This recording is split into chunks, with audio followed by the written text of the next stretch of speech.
Hello students, നമ്മളൊന്ന് പെർക്വിസിറ്റ്സിലെ അടുത്ത ഒരു ഹെഡ് നമ്മൾ പറയുന്നു. Facility of sweeper, gardener, watchman or personal attendant. Rule 3.3. The value of perquisite shall be salary paid or payable to the servant, amount recovered from the employee. അതായത് sweeper, watchman, gardener, personal attendant ഇവർ appoint ചെയ്യുകയും അതിൻ്റെ expense employer വഹിക്കുകയും ചെയ്തിട്ടുണ്ടെങ്കിൽ salary paid or payable to the servant, അതിൽ നിന്ന് എംപ്ലോയിയുടെ ശമ്പളത്തിൽ നിന്ന് കട്ട് ചെയ്യുന്ന എമൗണ്ട് കുറയ്ക്കാം. അങ്ങനെ കുറയ്ക്കുമ്പോൾ വാല്യൂ ഓഫ് പെർക്വിസിറ്റി കിട്ടും. ഓക്കെ. അടുത്ത facility of gas, electricity or water.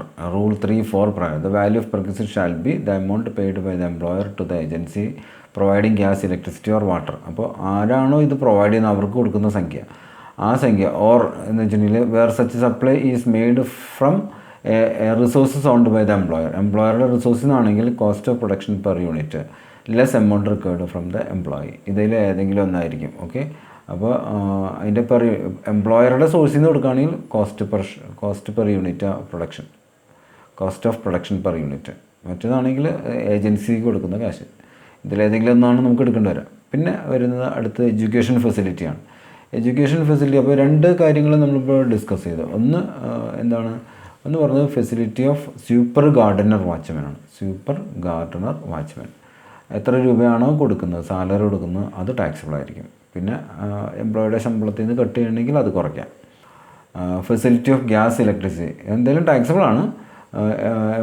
സപ്ലയർക്ക് കൊടുക്കുന്ന, ഏജൻസിക്ക് കൊടുക്കുന്ന കാശ്, അതിപ്പോൾ ഗ്യാസ് ആയാലും ഇലക്ട്രിസിറ്റി ആയാലും വാട്ടർ ആയാലും. അല്ലെങ്കിൽ സ്വന്തം സോഴ്സിൽ നിന്ന് കൊടുക്കുകയാണെങ്കിൽ ഗ്യാസ് ഏജൻസിയിൽ ജോലിയുള്ള ഒരാൾക്ക് ഗ്യാസ് കൊടുക്കുന്നു. അപ്പോൾ ഗ്യാസ് ഏജൻസിയിലെ പ്രൊഡക്ഷൻ പെർ യൂണിറ്റ്, അപ്പോൾ അതിന് കോസ്റ്റ് ഓഫ് ഒരു യൂണിറ്റിന് വരുന്ന കോസ്റ്റില്ല, ആ കോസ്റ്റാണ് അതിൻ്റെ ടാക്സബിളായിട്ട് വരിക.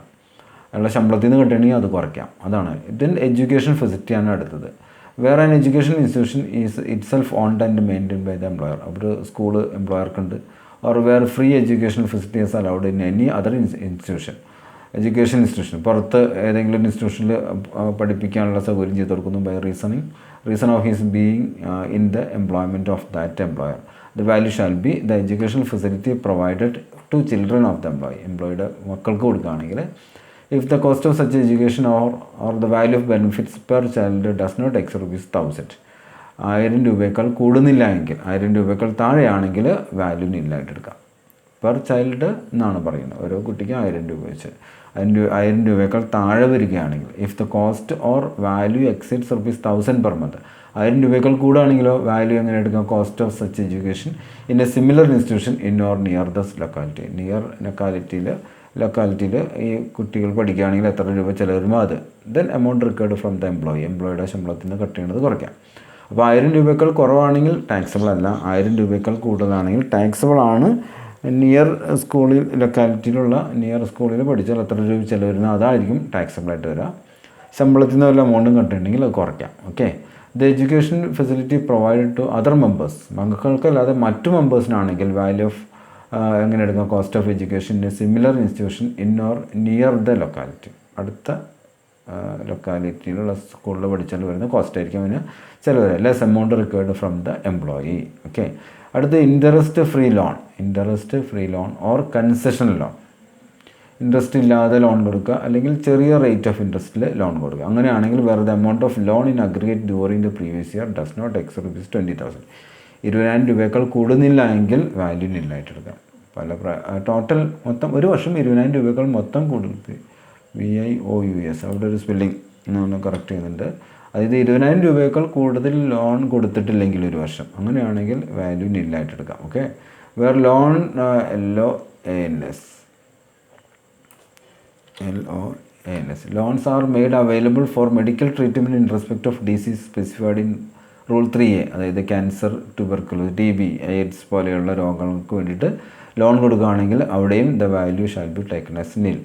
അപ്പോൾ 20,000 രൂപയേക്കാൾ താഴെയാണെങ്കിൽ നില്ലാണ്. സ്പെസിഫൈഡ് ഡിസീസിന് ലോൺ കൊടുത്തിട്ടുണ്ടെങ്കിൽ അതും നില്ലാണ്. Okay. However the exemption shall not apply to so much of the loan as has been reimbursed to the employee under the insurance. അതുപോലെ തന്നെ ഇൻഷുറൻസ് സ്കീം പ്രകാരം എംപ്ലോയിക്ക് ഈ പറഞ്ഞ ബെനിഫിറ്റ് ഇൻഷുറൻസ് കമ്പനി കൊടുക്കുന്നുണ്ടെങ്കിൽ ആ കൊടുക്കുന്ന എമൗണ്ടിന് ടാക്സ് അടയ്ക്കേണ്ടി വരും. ഓക്കെ. അതായത് എംപ്ലോയി ഇൻഷുറൻസ് സ്കീമിൽ ജോയിൻ ചെയ്യുകയും അതുപ്രകാരം ഇൻഷുറൻസ് കമ്പനി ഈ അസുഖം വന്നപ്പോൾ ആൾക്ക് കൊടുത്തിട്ടുണ്ടെങ്കിൽ അത്രയും രൂപ ടാക്സബിളായിട്ട് നമ്മൾ എടുക്കേണ്ടി വരും.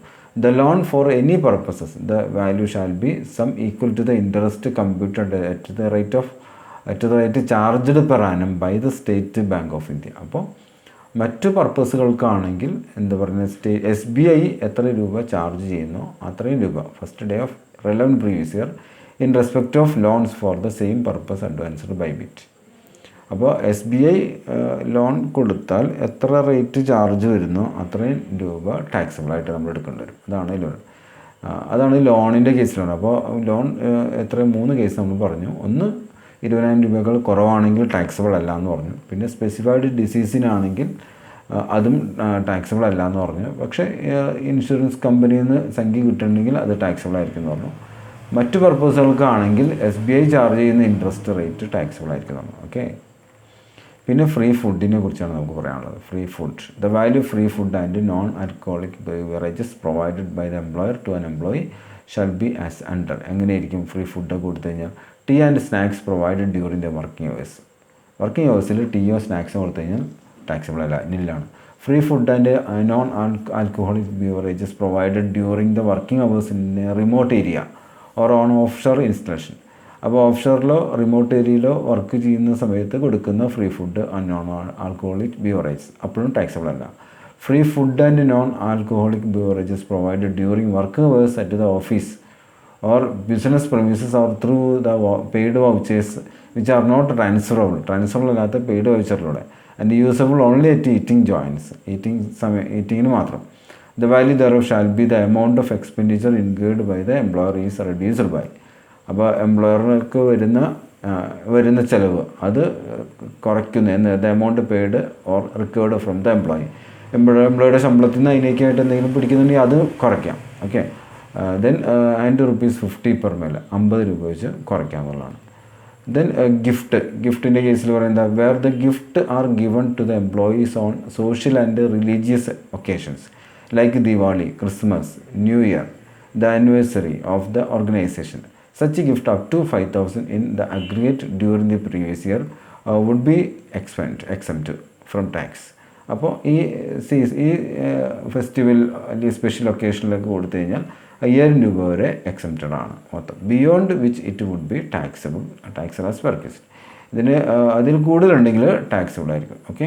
അതാണ് നമുക്ക് പറയാനുള്ളത്. ഇത്രയും കാര്യങ്ങളാണ് നമുക്ക് ഈ വീഡിയോയിൽ നമ്മൾ പറയുന്നത്. ഒന്ന് ഗിഫ്റ്റ് പറഞ്ഞു, പിന്നെ നമ്മൾ ഫുഡ് പറഞ്ഞു, ഫ്രീ ഫുഡ് പറഞ്ഞു, പിന്നെ നമ്മൾ പറഞ്ഞു എഡ്യൂക്കേഷൻ ഫെസിലിറ്റി പറഞ്ഞു, ഇൻട്രസ്റ്റ് ഫ്രീ ലോൺ പറഞ്ഞു. ഇൻട്രസ്റ്റ് ഫ്രീ ലോൺ കൂടാതെ പിന്നെ നമ്മൾ പറയുന്നത് എഡ്യൂക്കേഷനാണ് പറഞ്ഞത്.